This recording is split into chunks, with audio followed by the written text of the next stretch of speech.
vote on the resolution that you supported from Senator Kaine, that would be a little bit different now that we're deeper and know more about some of these strikes in the Caribbean? I think more people are coming around to be concerned about what's going on.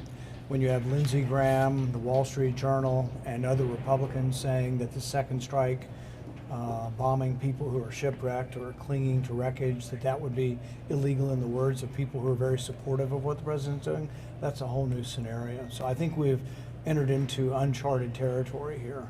I think there's a broad consensus that it's illegal to kill people who are clinging to wreckage.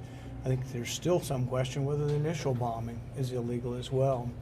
I think that you can't really just say, well, we're at war, we're not declaring war, and Congress is not going to be allowed to vote on this, but because we're at war, we say these people are combatants, we can do whatever we want, including killing them the first time, or if they're still floating around after we've tried to kill them once, killing them again. I think even the administration knows they made a big mistake here, because a couple months later, what did they do? Then they rescued people. But even that leads to more questions. The people they rescued, they didn't prosecute.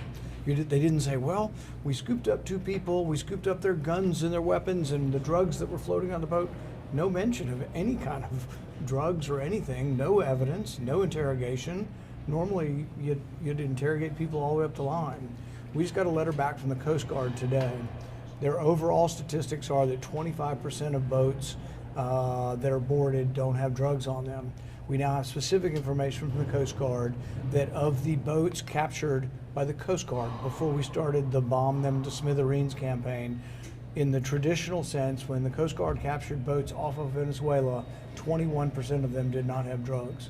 So the idea that we're just blowing up boats where historically the rate is 21% of them are not even smugglers is outrageous. Hopefully this is going to unify the American people to stand up and say killing people willy-nilly is against the law. But Senator, what do you think of the administration? Responsibility is it Secretary Hegseth? Have you seen any evidence that there were survivors on these boats, on this particular boat? Have you seen any evidence that there were survivors? What intelligence have you seen? I've been offered no briefings, and I think that's purposeful because I've been skeptical of this. So no briefings have been offered to me. We are asking for them. We are supportive of the Armed Services Committee looking into this, but this has been very selective in briefings that have been given to people, primarily given to people who are already apologists for the administration. And do you have confidence in the Defense Secretary at this point? I'm very, very concerned about an order that would say kill them all, kill them, after they've already been wounded, after they're drifting apart. But for some people, this is distinctly different, the second strike.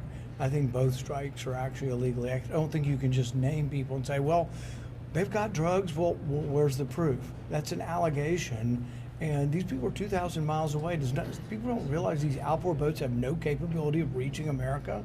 Take them like 20 stops to refuel to get up here. In all likelihood, none of these boats are coming to America.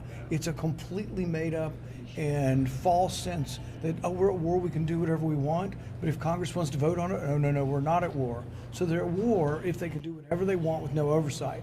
But if Congress were to get involved with oversight, it's not a real war, it's just a war where we name people who we don't like, we call them terrorists, and then we kill them, and then if we see them floating around in the ocean, we then re-bomb them.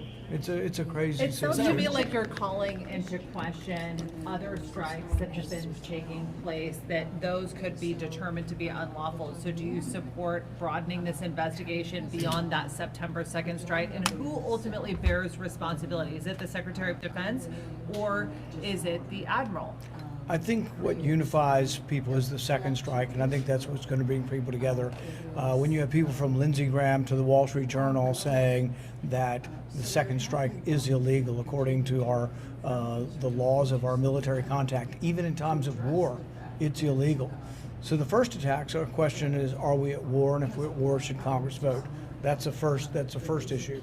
The second issue, though, is even if you accept the first strikes, most people are saying the second strikes aren't. I don't like to see political figures pointing their finger at military figures. Military people take orders, and there's a question about when they don't take orders, whether things are legal or not legal. But in this sense, it looks to me like they're trying to pin the blame on somebody else and not them. There's a very distinct statement was said on Sunday. Secretary Hegseth said he had no knowledge of this and it did not happen. It was fake news. It didn't happen. And then the next day from the podium at the White House, they're saying it did happen. So either he was lying to us on Sunday or he's incompetent and didn't know it had happened. Do we think there's any chance that on Sunday the Secretary of the Defense did not know there had been a second strike? So as a country, are we just going to let people lie to us to our face? We're going to let them kill people who they call enemies anytime in the world. We're going to let them, like when someone is stranded and holding on to the scraps of a boat, put a second bomb on them. I think it's outrageous and should be universally condemned. Senator, do you think the Democrats